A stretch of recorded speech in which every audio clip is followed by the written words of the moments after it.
अब हम लोग आगे बढ़ते हैं। ठीक, तो हमने आपसे कहा था कि हम लोग जो क्षेत्रमिति इकाई है, यूनिट, ठीक है, अध्याय नहीं, क्षेत्रमिति जो पूरी आपके 9वें क्लास में, 9th क्लास में गणित में, मैथ्स में जो क्षेत्रमिति इकाई है उसके अंदर ढेर सारे अध्याय हैं।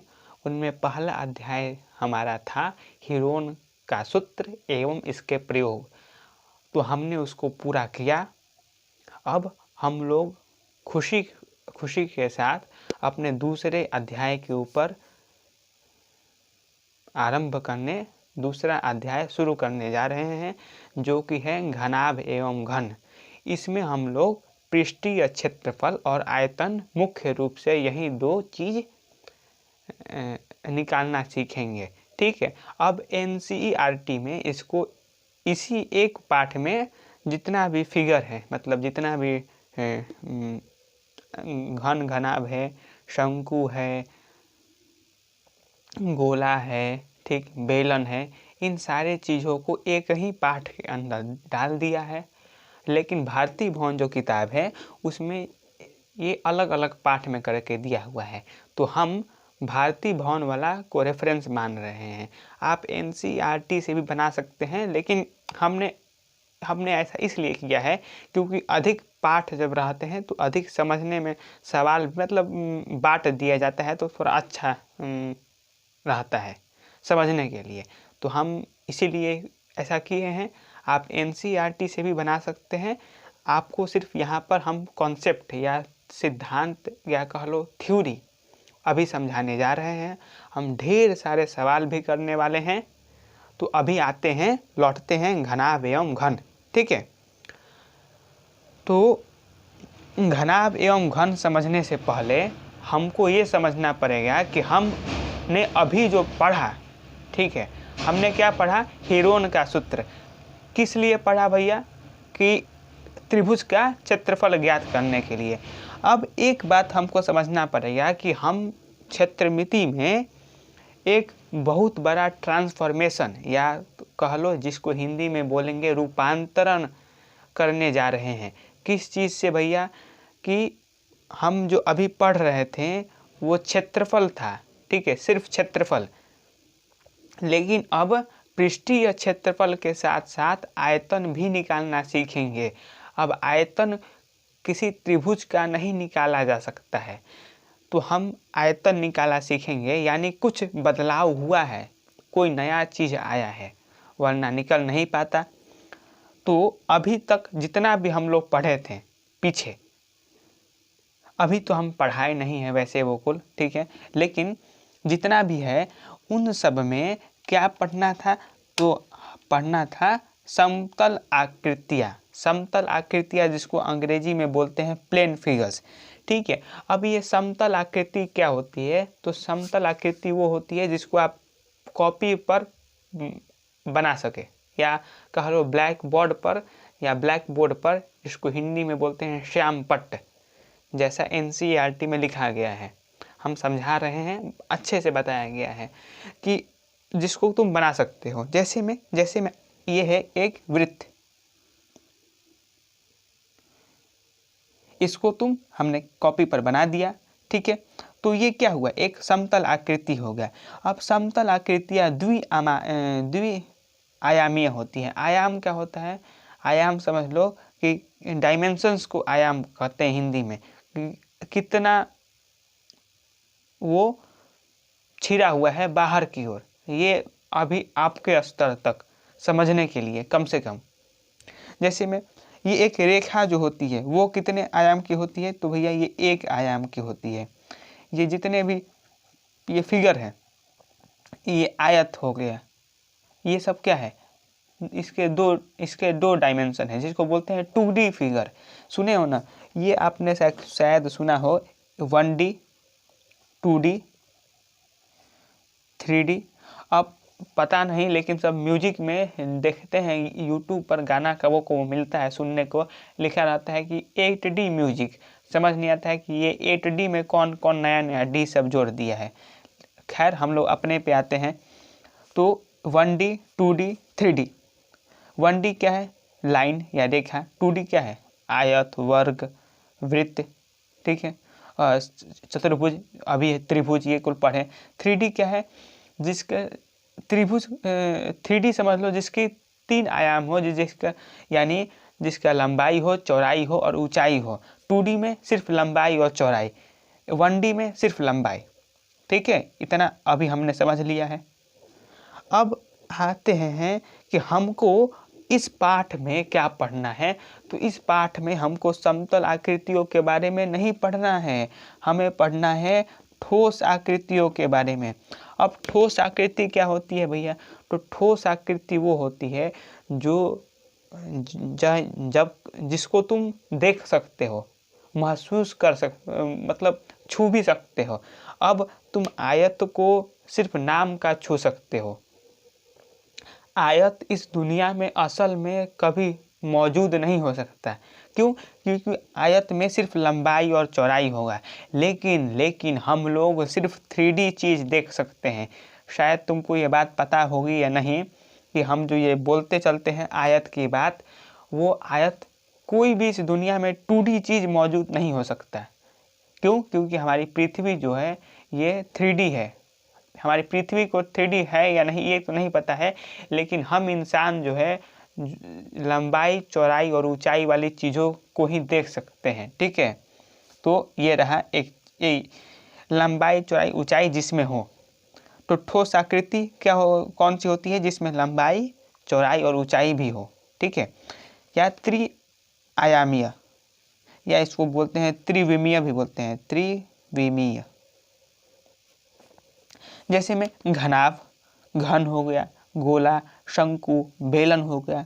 ठीक है, जैसे में एक हम ये घनाभ का फोटो आकृति यहाँ पर बनाकर रखे हुए हैं।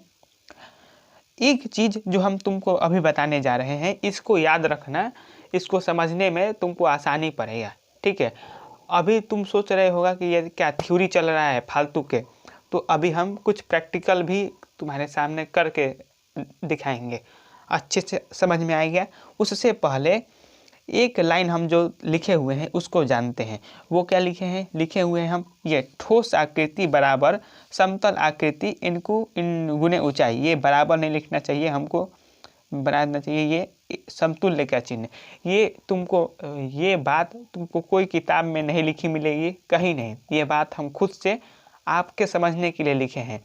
ये बात सही भी नहीं है, लेकिन हम समतुल्य अब बना दिए हैं कि देखो ठोस आकृति कैसे प्राप्त होगा। तो ठोस आकृति प्राप्त होगा है कि जब तुम समझ लो समतल आकृति है ना, कोई समतल आकृति में क्या होता है, लंबाई और चौड़ाई। उस समतल आकृति में अगर तुम कहीं से ऊंचाई ला दिया, कहीं से भी ऊंचाई आप ला दिए, तो वो ठोस आकृति में बदल जाएगी। समझ में आ रहा है कुछ? यानी ये घनाभ क्या है, घनाभ ओरिजिनली मतलब अपने मूल रूप में वो एक आयत ही है। लेकिन आयत, बहुत सारे आयत आपने एक जगह पर ला दिया, तो वो क्या हो गया, एक के ऊपर एक के ऊपर एक रख दिया, वो क्या हो गया, वो हो गया घनाभ। ऐसे ही है गोला के साथ भी। गोला में क्या है, तो तुमने ढेर सारे जो वृत्त हैं उनको लगा दिया। घन में भी यही हाल है। ठीक है, अभी हम लोग देखेंगे भी और भी बहुत सारी चीज़ों को। तो चलो हम जो अभी बोल रहे थे प्रैक्टिकल वाला, उसको करके दिखाते हैं। ये जो बात है ना ठोस आकृति वाला, देखो तो हम कुछ ये ला कर रखे हैं। अभी हम लोग समझेंगे ये जितना है ना घनाभ का, लंबाई, चौड़ाई सब समझेंगे, हम ला कर रखे भी है बहुत अच्छे से। उससे पहले हम ये जो चीज़ है अपना प्रयोग वाला वो देख लेते हैं, क्या कहना चाह रहे हैं।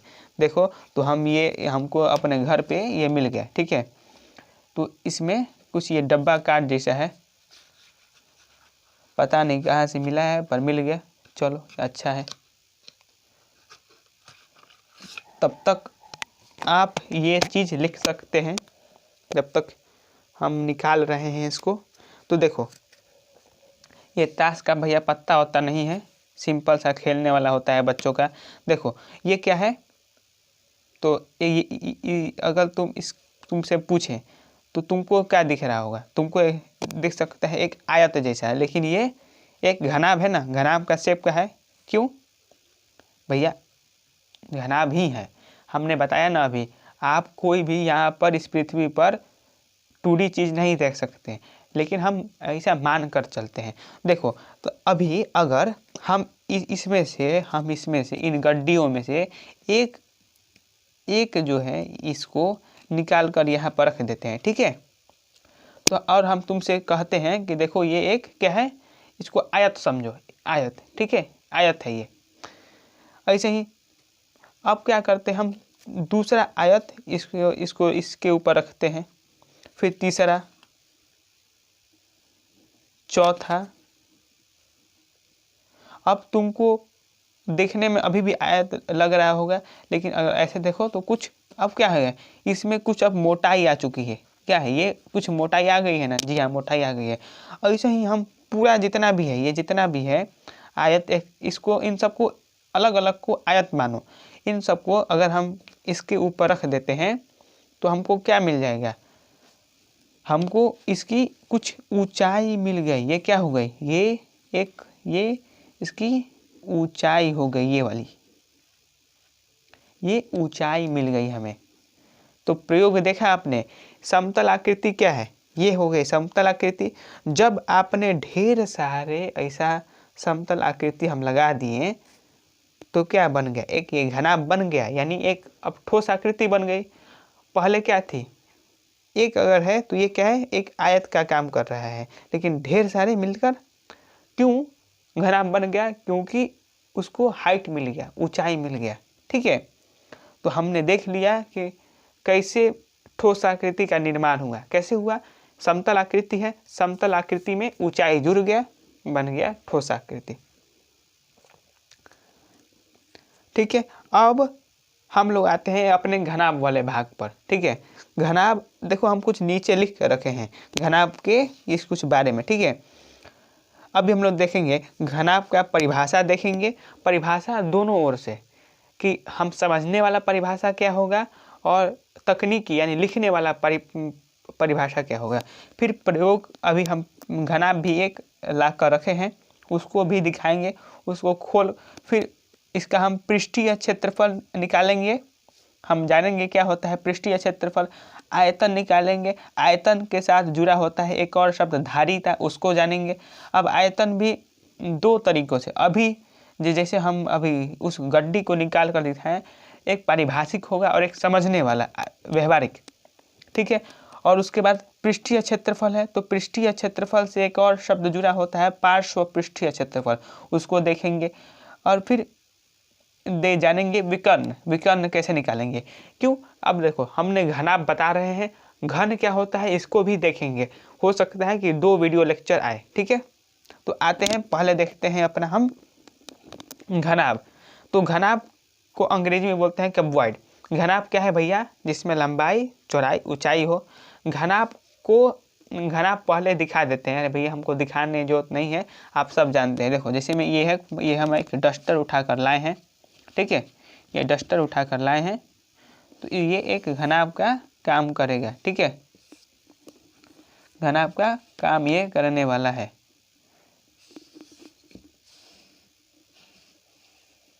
ठीक है। देखो अब इसमें लंबाई है, चौड़ाई है, ऊंचाई है, कौन कौन से है। देखो इसको हम क्या बोल सकते, इसको बोल सकते हैं ये लंबाई हो गया, लंबाई। ये क्या, तो ये चौड़ाई हो गया, ये वाली क्या है, चौड़ाई। देखो ये ऐसे लंबाई, ये ऐसे चौड़ाई, और ये वाला ऐसे ऊंचाई, ऐसे कैसे, तो ये वाला हो गया ऊंचाई। अगर तुम इसको ध्यान से देखो इस वाले को, तो तुमको पता चलेगा कि देखो ये हो गया, या हम इसको हम दिखाते हैं इससे आपको शायद साफ साफ दिखे और, ठीक है, माफ़ कीजिएगा। देखो ये वाला डिब्बा है, ये डिब्बा है, ये लंबाई चौड़ाई और इधर ऊंचाई, क्या है भैया, ये हो गया ऊंचाई। ये क्या हुआ, एक घनाभ है, लंबाई चौड़ाई ऊंचाई हमने जान लिया। अब जानते हैं हम लोग कि एक घनाभ में क्या क्या होता है। तो एक घनाभ में होता है, सतहें होती हैं, और कितने सतह होता है? तो 6 सतह। कैसे? देखो, ये पहला सतह एक, हम नेमिंग भी कर देते हैं, मान लो ये हो गया एक, ठीक है, एक। इसके ठीक उल्टा ये दूसरा हो गया 2, फिर ये तीसरा हो गया हॉटलिस्ट जिस साइड लिखा हुआ है 3, इसका ठीक विपरीत इधर 4 ये हो गया। अब इधर एक 5 जिसे लिखा हुआ है सुपर हीरो कार्ड, ये 5, और इसका विपरीत ये वाला जिसकी ये हो गया हमारा 6वां। यानी इसमें 6 सतह होती है। 6 सतह या फलक भी बोलते हैं, 6 फलक, 6 फलक जो हम यहाँ पर लिख के रखे हुए हैं किनारे में। अब आगे देखो, इसमें शीर्ष कितना होता है? तो शीर्ष क्या है भैया? ये सब शीर्ष है। ये एक शीर्ष हुआ, ये वाला जिधर मेरा पेन जा रहा है, ये एक शीर्ष, ये दूसरा शीर्ष, तीसरा, चौथा, ये 4 शीर्ष इस साइड हो गया, और इसके उल्टा ही इधर 5वां, 6ठा, 7वां और 8वां। तो 8 शीर्ष हो गया, देख लिया आपने।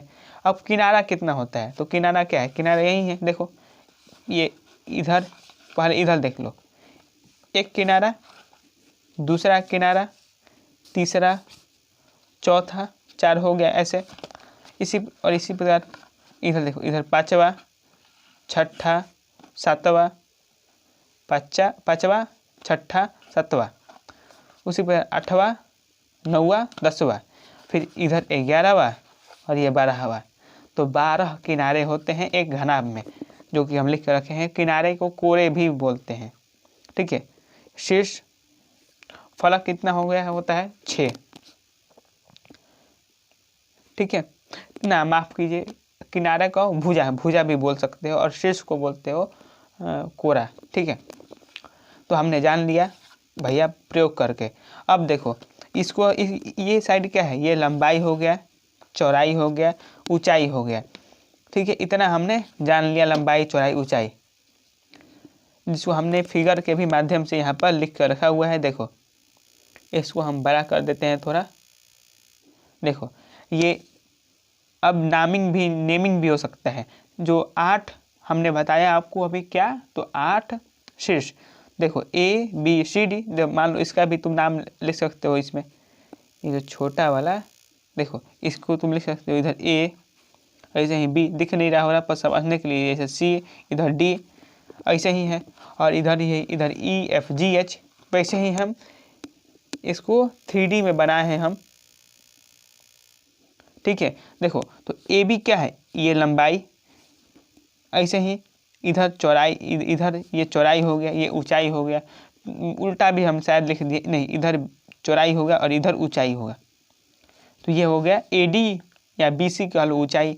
ABCD ये एक ओर का शीर्ष है, उसके प्रकार EFGH ये दूसरे ओर का शीर्ष है। समझ में आ गया होगा शीर्ष और क्या, लंबाई, चौड़ाई, ऊंचाई किसमें? तो घनाभ में। घन में भी यही सेम चीज, पर घन जानेंगे क्या होता है। अब घनाभ की परिभाषा पहले जान लो। तो घनाभ बोलते हैं एक ऐसे ठोस आकृति को जिसका जो सतह होता है या फलक, वो फलक होता है वो आयत होता है। हाँ, कैसे? देखो ये हमने दिखाया, इसका तुम ध्यान से देखो तो जितना भी सतह है वो सब क्या है? वो आयत है ना। ये जी हाँ, ये आयत है ना, आयत। और घन क्या होगा? घन वो ठोस आकृति जिसका क्या, जो सतह या फलक कैसा हो? तो वर्ग हो, ठीक है। समझ में आ गया? तो ये हमने परिभाषा जान लिया कि घनाभ ऐसा ठोस आकृति होता है जिसकी ऐसी ठोस आकृति होती है जिसकी फलक या सतह आयत हो, ठीक है। हमने जान लिया, प्रयोग भी जान लिया, प्रयोग हमने किया। अब हम लोग आते हैं, अब अगले वीडियो में हम लोग देखेंगे ये जो तीनों है चीज है, धारिता, आयतन, पृष्ठीय क्षेत्रफल और विकर्ण। इन सबको निकालेंगे एक घनाभ के लिए और एक घन के लिए भी। तो इस वीडियो को देखने के लिए आपका धन्यवाद। मिलेंगे अगले वीडियो में, ठीक है। और समझेंगे कि पृष्ठीय क्षेत्रफल जो निकलता है, आपने शायद फार्मूला अगर रट भी लिया होगा कि 2LB + BH + LH, उसको रट लो और इसको फार्मूला में डाल लो, वो कैसे आता है वो भी देखेंगे हम लोग। फिर से आयतन जो LBH होता है, ठीक है, एक घनाभ का, वो कैसे आ गया, तो हम लोग पूरा प्रयोग के साथ देखेंगे, ठीक है। तो अभी के लिए इतना ही, मिलेंगे फिर से इन सब नए चीज़ों के साथ।